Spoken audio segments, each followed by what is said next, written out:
এই হলো আমাদের বাংলাদেশের করুণ চিত্র দেখেন। হ্যাঁ, ভয়ঙ্কর থেকে ভয়ঙ্কর।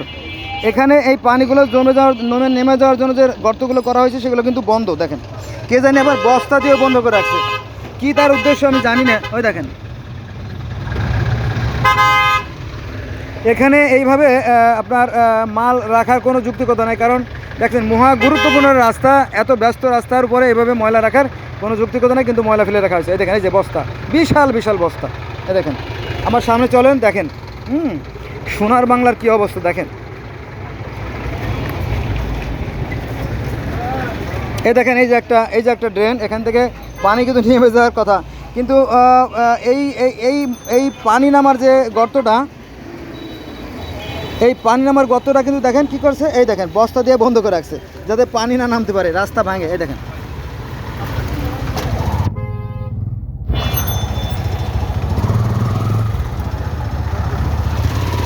ওই পাশে কিন্তু নদী, এই পানি নদীতে নেমে যাওয়ার কথা। ইঞ্জিনিয়াররা ঠিক সেভাবেই কিন্তু রাস্তাটা তৈরি করছে।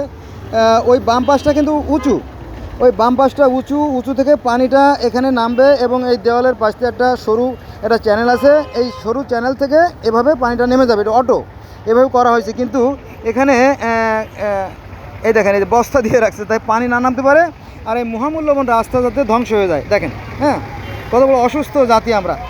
এটা কিন্তু নরকের মতো, এখানে অনেক ধরনের বিষাক্ত ময়লা আবর্জনা ফেলে রাখা হয়েছে। এই দেখেন, এখান থেকে পানি নামার কথা, কিন্তু দেখেন, এই দেখেন, এই যে বন্ধ করে রাখছে রাস্তাটা।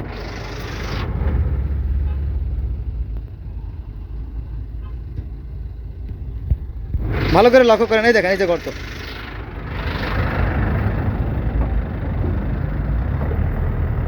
ওপাশে কিন্তু বুড়িগঙ্গা নদী দেখা যাচ্ছে। এই পানিটা অনায়াসে কিন্তু নেমে যাওয়ার কথা, এই পানিটা অনায়াসে নেমে যাওয়ার কথা, কিন্তু ওখানে বস্তা দিয়ে রাখছে, ফলে পানিটা নেমে যেতে পারতেছে না। লক্ষ লক্ষ মানুষের ভোগান্তি দেখেন, দেখেন লক্ষ লক্ষ মানুষের। আর এখানে বাংলাদেশের সবচেয়ে গুরুত্বপূর্ণ একটা জায়গা